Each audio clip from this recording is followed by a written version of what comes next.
Ei, tudo bem? Esse é o canal Garota de Asas. Meu nome é Sizue. Hoje a gente vai conversar um pouquinho sobre as 5 primeiras partes dos Miseráveis.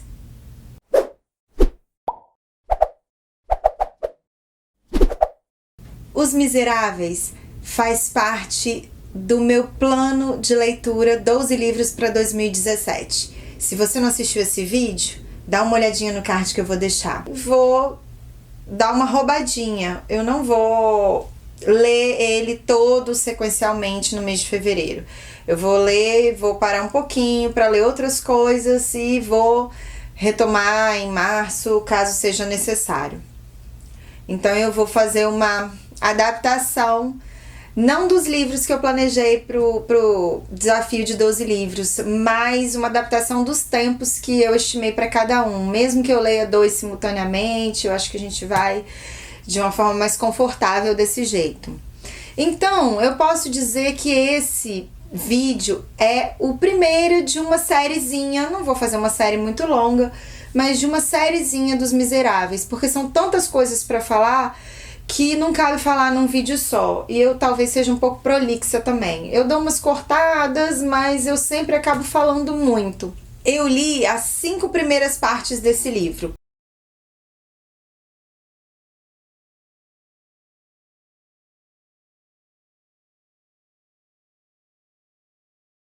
Fui até a página 295. Eu acho que vale a pena a gente fazer uma parada agora, um videozinho para falar um pouquinho das minhas percepções a respeito dessa coisa maravilhosa, surreal, linda de viver, que é Victor Hugo. É isso. Então, vamos começar? Eu vou tratar esse livro aqui parte por parte, né? Capítulo por capítulo. Vou falar um pouquinho, vou tentar não dar spoiler, até porque a gente está no início do livro, nem é o caso nesse momento, que eu acho que fica mais organizado para fazer essa resenha. Então, o livro primeiro que ele chama, se chama Um Justo. Esse primeiro capítulo fala do Bispo de Digne, o Dom Bienvenu. Esse é o primeiro protagonista. Eu acho que a gente pode dizer que esse livro tem uma série de protagonistas, né, de personagens principais, que são extremamente elaborados, né? Então, no primeiro capítulo a gente vê a história do Dom Bienvenu. O segundo capítulo a gente já entra com Jean Valjean. O terceiro capítulo com Fantine. O quarto capítulo a gente junta a história de Jean com Fantine e entra um outro personagem importante também, que é o Javert, e até o quinto, que mistura Fantine, Javert e Jean Valjean. Jean o que mesmo? Esqueci. Jean Valjean. Então, o quinto capítulo, que aí se encontram Jean Valjean, Fantine e Javert.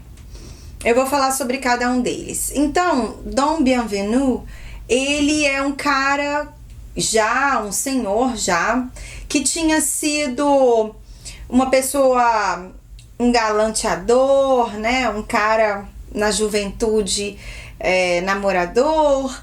E num dado momento algo aconteceu na vida dele e ele resolveu entrar para a igreja. Ele é uma figura extremamente generosa, muito bondoso, muito caridoso, e o papel dele no livro é desencadear em nós os pensamentos relacionados à bondade, né?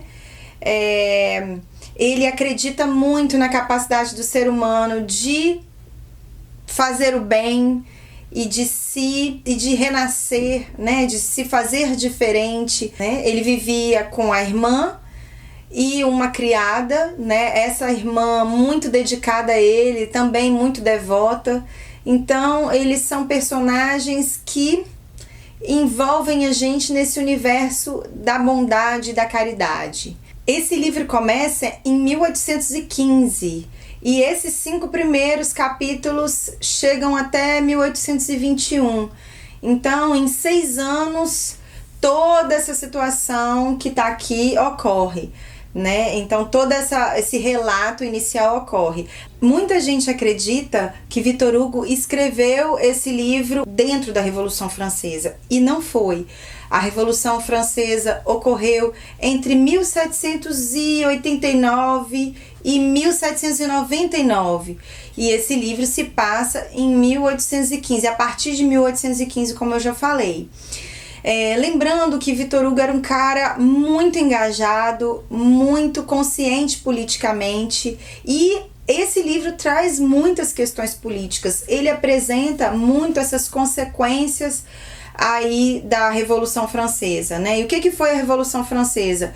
Foi a queda da monarquia, da aristocracia, da igreja, e foi tudo isso substituído pela República Democrática, né? E houve então nesse momento a ascensão de Napoleão. E o que a gente vê nesse livro aqui? Vê um momento posterior a isso, que é o momento que Luís XVIII ele volta a ser rei, que isso aconteceu depois da Revolução Francesa, depois de instituída a República Democrática, por uma pressão das casas reais da Europa, a antiga monarquia retoma. Luís XVI havia sido executado, então Luís XVIII volta a ser rei. E esse livro é posterior a esse momento. Então há muitas referências a Napoleão, mas também há muitas referências a Luís XVIII, que é quem está no poder nesse momento. Então, assim, isso é muito importante entender esse contexto histórico, que eu posso depois pedir ao Caio, né, que é mais entendido de história do que eu, para falar um pouco mais. Mas Victor Hugo trata muito dessas questões políticas. Era um cara muito envolvido nas questões sociais também. Então, as descrições desse livro são muito extensas e muito aprofundadas. Então, a gente percebe o momento econômico, né, o momento social que a França estava vivendo aqui nessa época. E não era nada bom.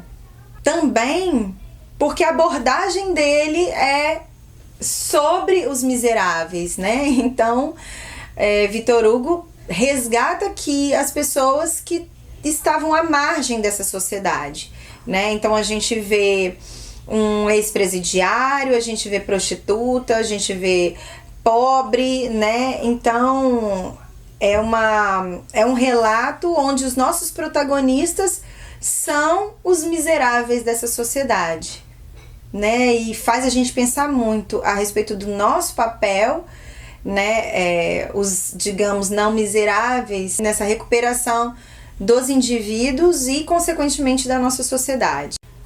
A partir do 2º capítulo, começa a história de Jean Valjean. E quem era esse cara?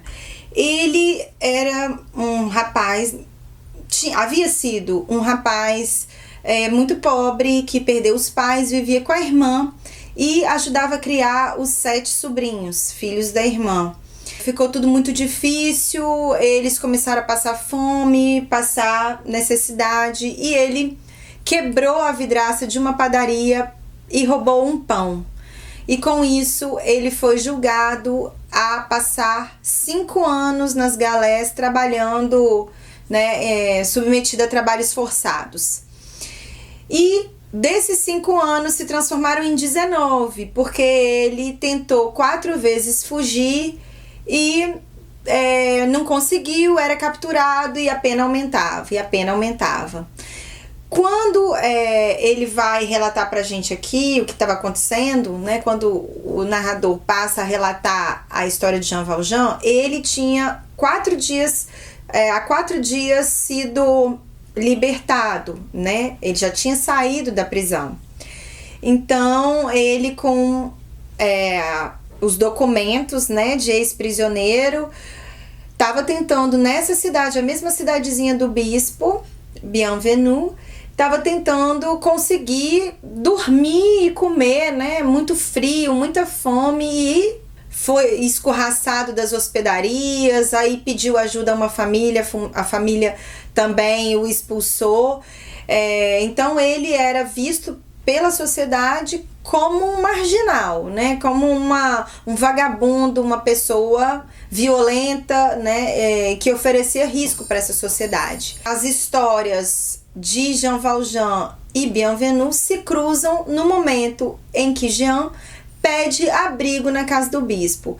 E esse bispo, ele dormia de porta aberta, né? Então a sociedade inteira sabia que ele era um cara muito bondoso. Então, se houvesse alguém que poderia ajudar Jean, seria esse cara. Então, Jean bate a porta do bispo e o bispo trata como se ele fosse um convidado de honra, né? Serve um vinho para ele que sequer o bispo bebia porque era um vinho muito caro. Então Jean fica surpreso com aquele comportamento depois dele ter sido tão maltratado, lembrando que ao sair das galés, ele que havia trabalhado 19 anos recebeu um valor irrisório. Então, além dele ter se sentido injustiçado pela pena que ele teve no roubo de um pão, ele se sente duplamente injustiçado e roubado, né, no momento em que ele sai das galés. Tem uma passagem aqui que é muito interessante, que fala sobre essa questão da justiça, né? Porque Jean em nenhum momento ele pensava que ele deveria passar impunemente. Mas, sem dúvida, uma pena de 19 anos pelo furto de um pão é injusto, né? Então, Victor Hugo elabora um pouco essa situação quando ele diz que o exagero da pena faz do culpado uma vítima, né? Então, a partir do momento que a punição é além do que deveria ser, que a punição é injusta, o culpado pelo furto acaba se tornando uma vítima dessa justiça. Há muitas passagens sensacionais nesse livro, mas se eu for lendo tudo isso, vai ficar impossível vocês me assistirem. No momento em que o bispo recebe Jean na casa dele e Jean dorme lá, ele acorda no meio da noite e furta uns talheres de prata que eram uma das poucas coisas de valor que a família do bispo tinha. E no dia seguinte ele é capturado pela polícia, não porque o bispo tenha dado queixa dele, mas porque a polícia já estava, né, numa cidadezinha pequena de interior. A chegada de um homem estranho, de um homem ameaçador, a polícia já estava de olho. Então Jean rouba esses talheres no meio da noite, escapa pelo jardim e quando amanhece, a polícia está com ele já batendo na porta do bispo. E o que o bispo faz? Diz para a polícia que havia dado esses talheres para Jean.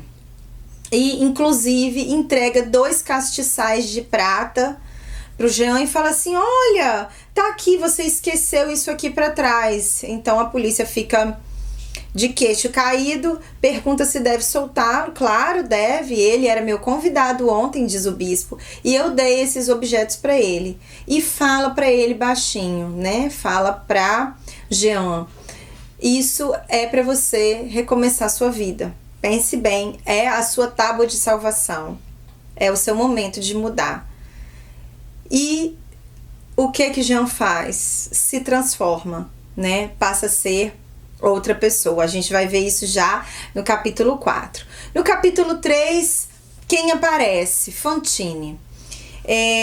Tá falando aqui no capítulo 3 de 4 moças e 4 rapazes que eram namorados, né? Os rapazes, um deles, assim, posso nem chamar de rapaz, o cara tinha uns 30 e poucos anos, já era um homem maduro, né? Ainda mais nessa época, que namorava Fantine, e os outros 3 rapazes namoravam 3 outras moças. E num dia, o namorado de Fantine, que é Tholomyès, ele resolve fazer uma surpresa para as moças.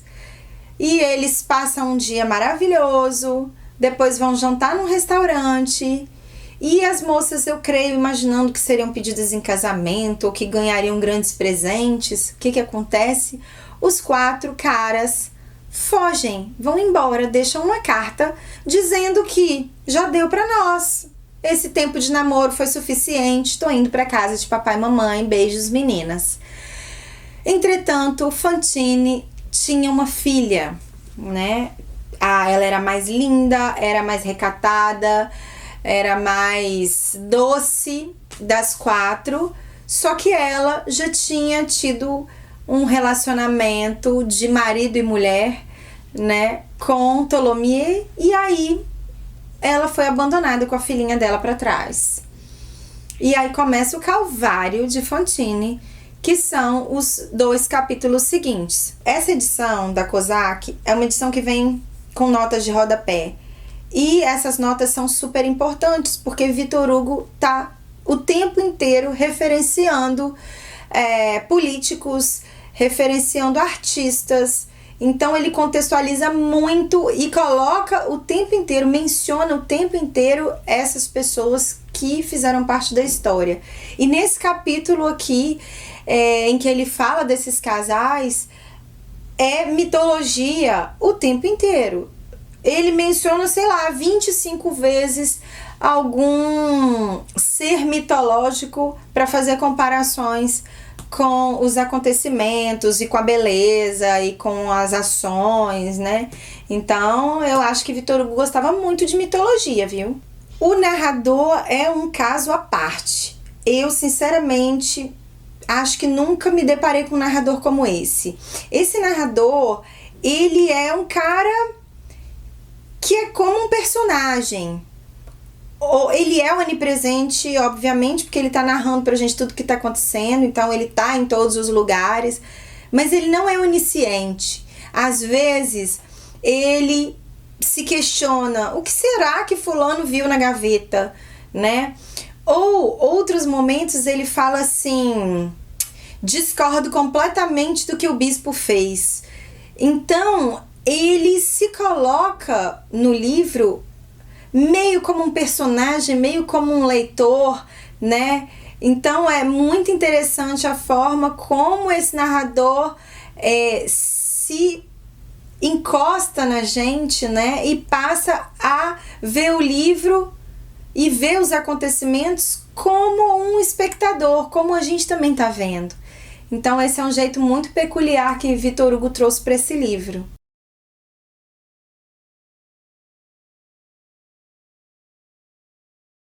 Voltando a essa questão de referências, quem esteve em Paris, que conhece os pontos turísticos, entende tudo, você se sente lá.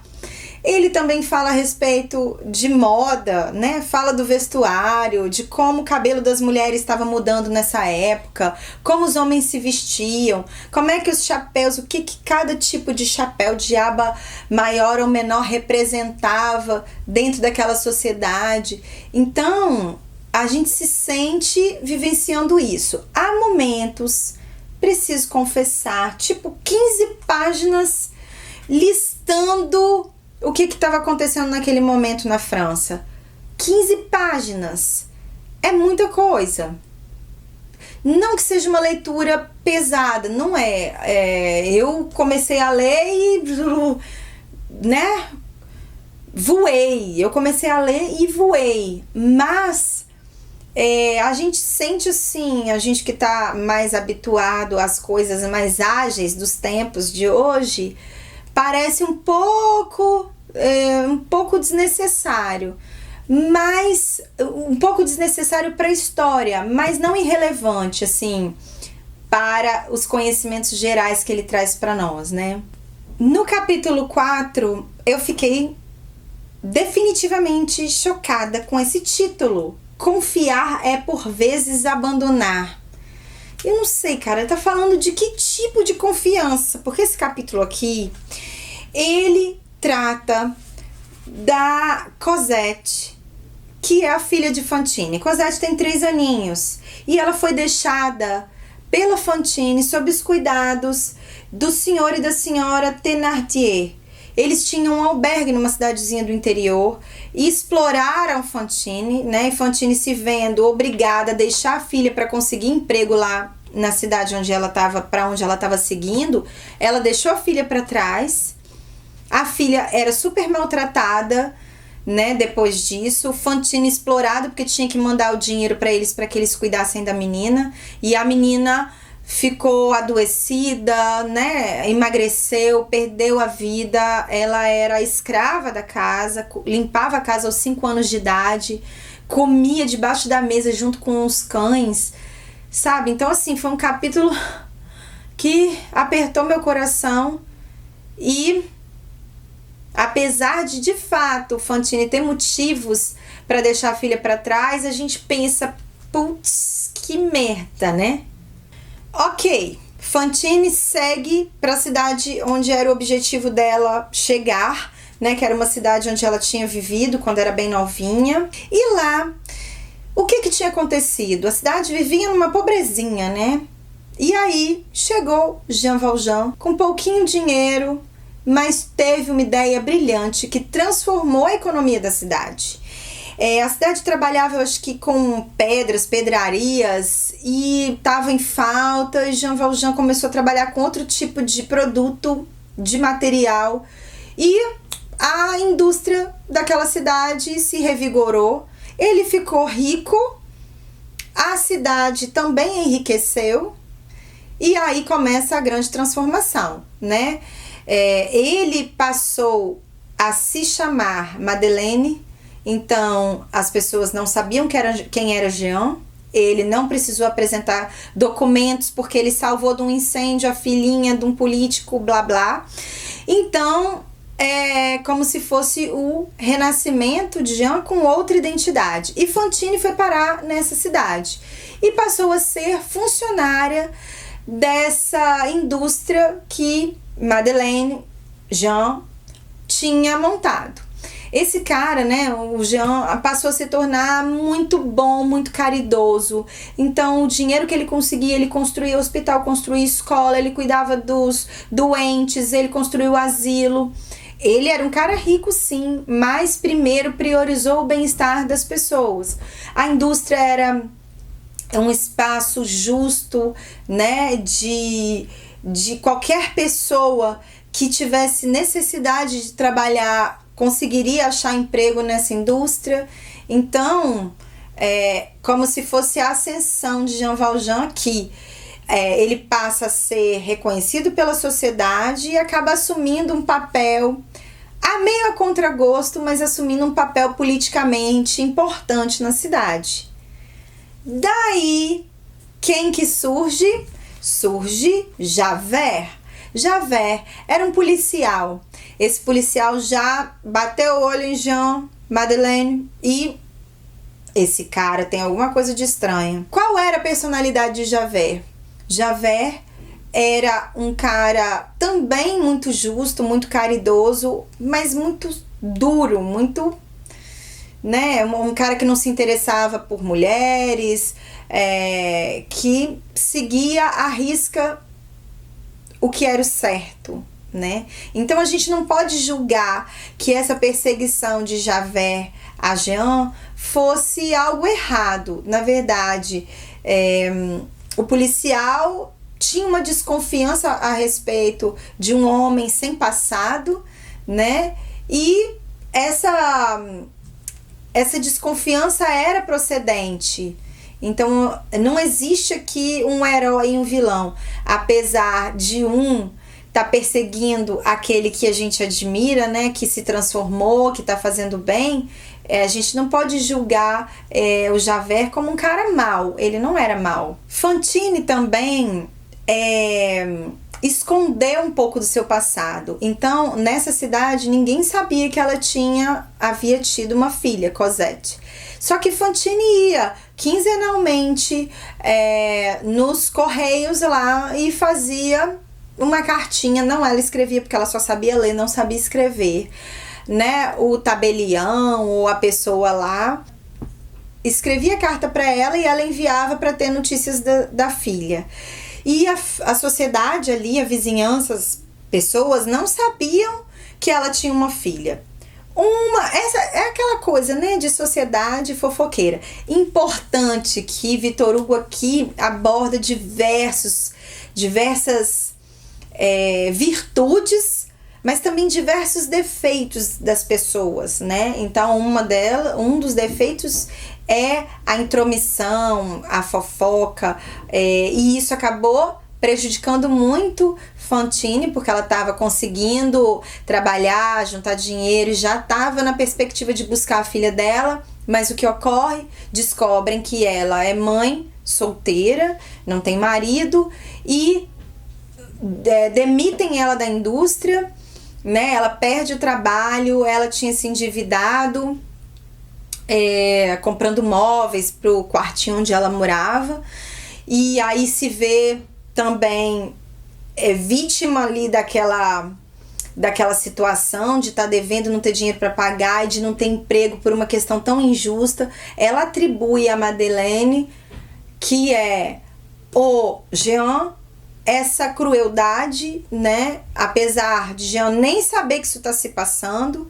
Então Fantine, aí é a vez dela cair na decadência, né? Uma moça que era tão linda, tão cheia de vida, tão alegre, começa a se ver obrigada, cortou os cabelos, vendeu os cabelos, ela tinha dentes lindos, ela vendeu os dentes, sabe? Aí começa uma fase de decadência tão grande, a gente vê aonde uma pessoa é capaz de chegar por necessidade e por amor à filha, né? Ela, depois disso, passa a se prostituir, e aí ocorre o encontro desses três personagens. Fantine é agredida por um cara na rua e revida, porque ela já tá numa fase de estar bebendo, agressiva, revida, e ela é presa por Javert e Jean, tendo assistido tudo, né, tendo visto e procurado saber de quem era a culpa da situação, vai lá na delegacia e solta Fantine. Então, até o final desse 5º livro, que é na página 296 dessa edição, a gente tem isso acontecendo. Então agora a gente vai ver como é que nós vamos seguir. E daqui uns dias eu faço outro vídeo para vocês. Espero que não tenha ficado muito longo, muito cansativo. Se vocês gostaram, curte aí, que ajuda o canal. Você pode procurar comprar o livro também no link que eu vou deixar aqui embaixo. Se vocês comprarem através do link, vocês ajudam o canal com um pequeno percentual, sem que para isso aumente o valor do seu livro, óbvio. Fale o que você acha, se você já leu Os Miseráveis, ou pode corrigir qualquer coisa que eu tenha falado de errado. Enfim, sua participação é sempre muito desejada. Nossas redes sociais estão listadas aqui no box de informações e a gente fica por aqui. Um beijo!